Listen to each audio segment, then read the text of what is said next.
Um mês para viver. 30 dias para uma vida sem arrependimento. Dia 28. Pegadas. Deixando uma impressão duradoura. Meus filhos não se lembrarão das palavras de sabedoria que eu lhes disse ao longo dos anos. Nem os seus se lembrarão dos bons conselhos que você lhes deu. Mas um retrato indelével de quem você é e de como viveu está gravado na mente e plantado no coração deles. Dorothy Kelley Patterson. Nosso sustento vem do que obtemos, mas nossa vida vem do que doamos. Winston Churchill. A conscientização do que significa ser ecologicamente correto continua a ganhar força. Parece que hoje em dia cada vez mais pessoas estão preocupadas com suas pegadas ecológicas. Questões importantes como o aquecimento global, a reciclagem, a dependência de combustíveis fósseis e a poluição continuam em alta, o que leva todos a se esforçarem por deixar a menor pegada ecológica possível. Queremos ser bons administradores do planeta por causa da responsabilidade que Deus nos confiou em relação à sua criação. Contudo, da mesma maneira que procuramos maneiras de diminuir a pegada ecológica, devemos aumentar a pegada espiritual. Precisamos causar a impressão mais positiva e mais duradoura possível na vida das pessoas. Para fazer isso, é necessário ter um firme propósito em relação ao tipo de impressão que deixamos. Muitas vezes, nossas prioridades espirituais convergem com a aplicação prática. Nunca me esquecerei de uma campanha em nossa igreja motivada pela descoberta da falta de sapatos nos abrigos do sem-teto de Houston.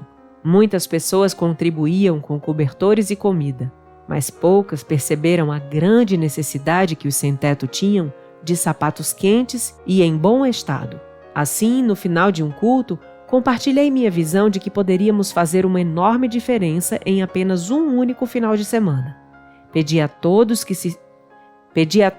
se sentissem tocados que tirassem seus sapatos e os deixassem na frente da igreja, saindo de meias ou descalços, sentindo o chão frio que muitos homens e mulheres sem teto sentiam, todos os dias.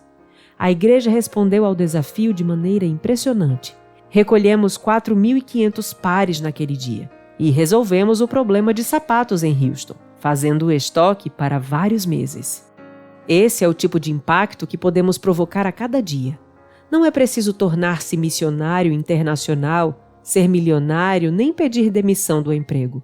Se quisermos causar impacto sobre aqueles que nos seguem, precisamos apenas amar a Deus, servir aos outros e doar aquilo que já nos foi concedido. Uma das melhores maneiras de contribuir com o nosso legado espiritual único é o tratamento que dispensamos às pessoas. Vale a pena refletir. Pense numa experiência recente em que suas crenças espirituais o levaram a uma aplicação prática de serviço a outras pessoas. Que necessidade dessas pessoas a experiência pôde satisfazer? Que necessidade ela satisfez em você? Solução para a poluição. Do mesmo modo que devemos controlar a emissão de gases tóxicos industriais e diminuir a poluição, devemos lidar com os resíduos que se acumulam em nossa alma. Pode ser tentador desprezar nossas próprias faltas e deficiências e nos concentrar exclusivamente nos erros alheios. Todos nós conhecemos pessoas que se orgulham da sua espiritualidade, mas apontam as falhas dos outros e ignoram as próprias. Deus nos chama a olhar para dentro e examinar nossa própria consciência, sem julgar outras pessoas. Lemos em Isaías 1,18: Embora os seus pecados sejam vermelhos como o escarlate, eles se tornarão brancos como a neve. Embora sejam rubros como púrpura, como a lã se tornarão. Todos nós cometemos erros, fizemos escolhas ruins e ferimos aqueles a quem mais amamos. Podemos tentar cobrir o lixo da alma, ignorá-lo e fingir que não está ali. Mas isso não elimina a poluição que corrói e sufoca nosso coração. Julgamos os outros, fazendo comparações tais que nos levem a pensar que somos melhores por não ter cometido determinados erros. Mas pecado é pecado. Talvez eu e você tenhamos pecados diferentes na vida, mas todos eles nos colocam abaixo do padrão de Deus. Todo mundo já teve uma alma poluída, porque todos nós pecamos. A notícia transformadora de vida é que Jesus Cristo nos perdoa e nos limpa até mesmo do entulho mais oculto. A maioria das pessoas que se aproxima do fim da vida, com as quais conversei, são forçadas a enfrentar faltas, arrependimentos e erros. Em geral, estão mais ansiosas que nunca para abraçar o presente da graça de Deus. A boa notícia é que temos esse dom à disposição a cada dia, quer tenhamos 4 semanas, quer muitos anos pela frente nesta terra. Se quisermos deixar um legado de graça para aqueles que nos sucederem, temos de começar reconhecendo nossa necessidade pessoal do perdão de Deus. Uma das melhores maneiras de fazê-lo é pelo exame diário da consciência. Quando estamos em dia com Deus, impedimos que os escombros espirituais se acumulem e bloqueiem nossa capacidade de amar e servir. Vale a pena refletir. Qual sua reação normal ao refletir sobre seus pecados e suas deficiências? Isso, em geral, o aproxima da graça de Deus ou o leva a um esconderijo mais profundo? Como você costuma reagir às falhas e aos pecados dos outros? Qual é a correlação entre a maneira que você vê seus pecados e os pecados das outras pessoas? Reciclagem pela graça. Ao sentirem o perdão e o amor de Deus pelo presente que é seu filho, as pessoas em geral se prontificam a pedir perdão àqueles a quem feriram e a estender misericórdia àqueles que as magoaram. Com a liberdade e a alegria resultantes do perdão de Deus, sentem-se fortalecidas para enfrentar alguns dos capítulos mais difíceis da vida. De fato, como Jesus explica em uma de suas parábolas, existe uma relação recíproca entre o perdão que recebemos e o que concedemos. Gosto de pensar nisso como reciclagem pela graça. Entregar de maneira generosa aquilo que recebemos de Deus. Depois que um servo endividado implora misericórdia a seu senhor pela grande dívida que tem, este servo mantém preso outro servo por não ter conseguido pagar uma quantia muito menor do que aquela que devia ao rei. Este padrão duplo não funciona no reino de Deus. Então o Senhor chamou o servo e disse: Servo mau, cancelei toda a sua dívida porque você me implorou. Você não devia ter tido misericórdia do seu conservo como eu tive de você? Irado, seu senhor entregou-o aos torturadores até que pagasse tudo o que devia. Assim também lhes fará meu Pai Celestial, se cada um de vocês não perdoar de coração a seu irmão. Mateus, capítulo 18, versículos de 32 a 35. Se julgarmos menos e confessarmos mais nossas próprias deficiências, investiremos num legado eterno, nosso caráter e seu efeito sobre as gerações futuras. Pedir perdão e admitir que ferimos alguém talvez nunca seja fácil ou tão natural quanto gostaríamos. Mas se soubéssemos que não teríamos outra oportunidade de acertar o relacionamento, aproveitaríamos todas as possibilidades para expressar nossa tristeza por termos ferido os outros.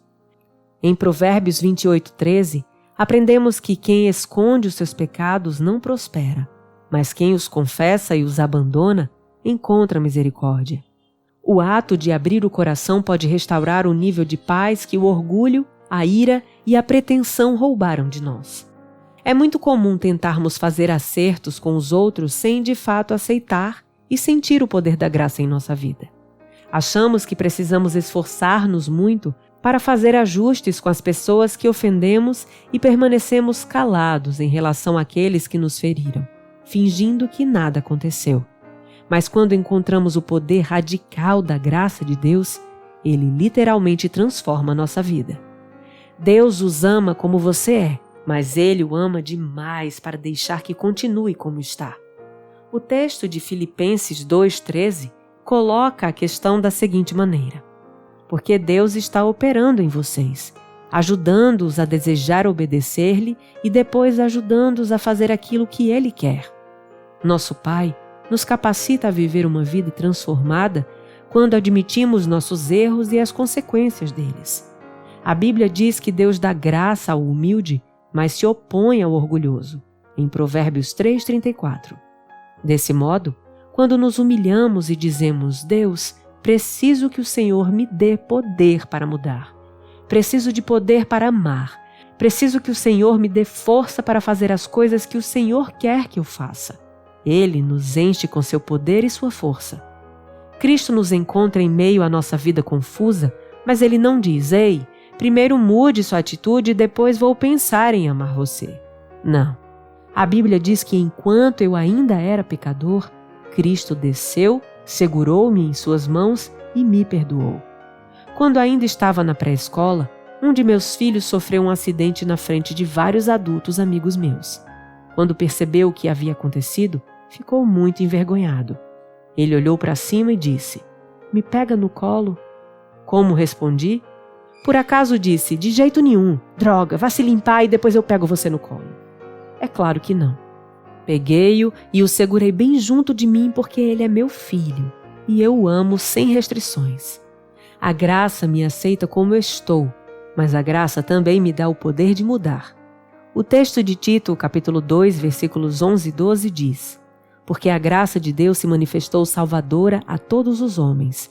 Ela nos ensina a renunciar à impiedade e às paixões mundanas e a viver de maneira sensata, justa e piedosa nesta era presente.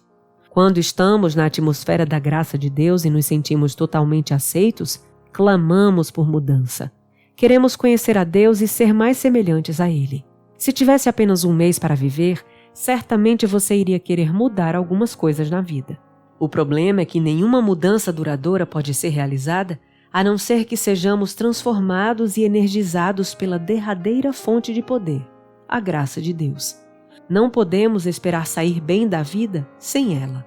Não podemos deixar um legado espiritual duradouro a não ser que nos coloquemos no lugar da outra pessoa, perdoando-a como fomos perdoados. Somos troféus da graça. Portanto, aceitem-se uns aos outros da mesma forma que Cristo os aceitou, a fim de que vocês glorifiquem a Deus. Romanos 15, versículo 7. Devemos aceitar uns aos outros e mostrar o amor de Cristo aos que estão à nossa volta. Isso pode significar que às vezes haverá uma confrontação com os outros ou que será preciso humilhar-nos a ponto de confessar e pedir-lhes perdão. Somente a graça de Deus nos permite esquecer as feridas do passado e perdoar os outros. Somente sua graça pode motivar-nos a deixar de lado o orgulho, a vergonha, a culpa e o arrependimento e pedir que os outros nos perdoem. Quanto mais colocarmos a prática da graça em nossa vida, maior será o legado que deixaremos. Nas palavras de Jack Winspear, a graça não é uma pequena oração que se recita antes das refeições.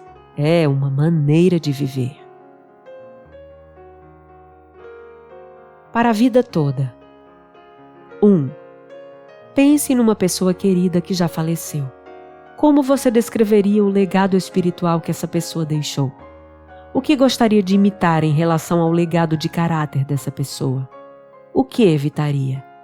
2. Passe algum tempo com Deus em oração e confissão. Peça que Ele lhe revele a graça de uma maneira nova, de modo que você consiga compreender melhor a plenitude do amor que Ele tem por você. Dirija-se a alguém a quem você ofendeu ou feriu e peça-lhe perdão. 3. Existe alguém que precisa de seu perdão? Reflita sobre o alto preço que Deus pagou para perdoar você. Pergunte a Deus qual atitude Ele deseja que você tome em relação àquela pessoa. Até o próximo capítulo.